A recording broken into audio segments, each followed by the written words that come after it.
hanging out with Santino at Movement Lesson. One of the things that's really cool about Santino, first of all, we all know how intelligent he is. But see what he's doing here, we're working on? Now, typically, a child his age, if you were to go to sit up, especially with your feet out, you would go like this. Now, you're not planking where you're supporting the arms, but you would roll back your pelvis and you would come to sitting.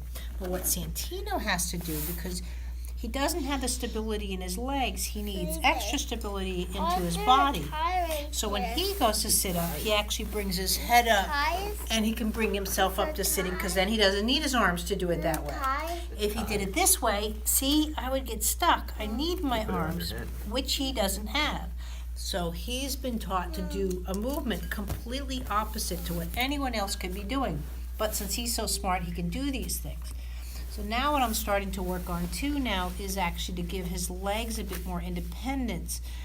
So I'm starting to bring them out more and stuff. Well, this is actually going to be that walk, because even though he's like this, at this point now, I have to teach him how to start walking forwards and backwards with his body this way, and then that he can transfer it to that he eventually walks on his own, as you and I do. Yeah. Good job. Good job. Upside down, baby. Upside down. Are you doing a back bend? That's it. That's it. So one of the things right off the bat I'm feeling is his lack of extension right through the back of his head. It's okay, it's okay, it's okay. Don't get upset. This is why I don't mess with kids in the first day. So he's not extending. If I were to yell at you or force you or say you can only drive a white car and nothing else, your brain starts shutting down. But when I touch you in a certain way with that softness, that's when your brain's available to learn a different way of doing something.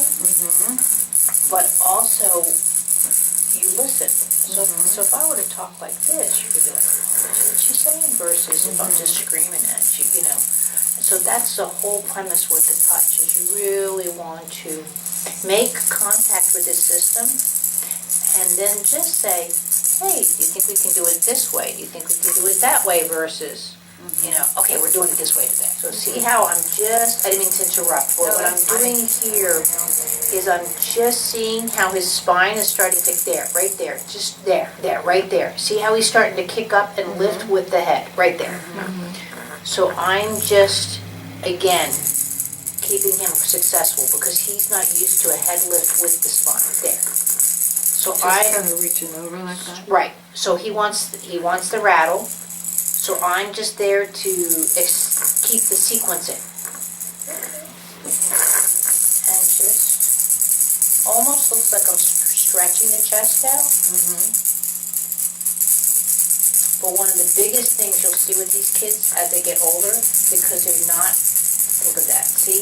When they're not subjected to movement patterns like this, they just lie there, the chest cavity starts getting really deflated, and then respiratory really becomes an issue. Hit it out of the park. Ready? Get it right here. Get it right here. Get it on this part. Get it on there. Get it right here. Yeah, get it. There you go. Yeah.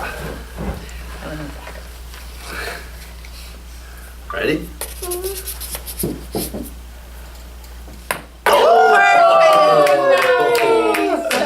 Nice.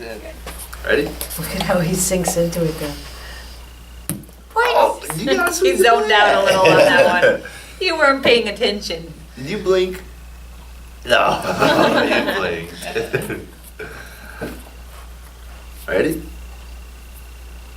Good job. It's turn. My turn? I get to bat now? Ooh, you better be careful. I hit pretty hard.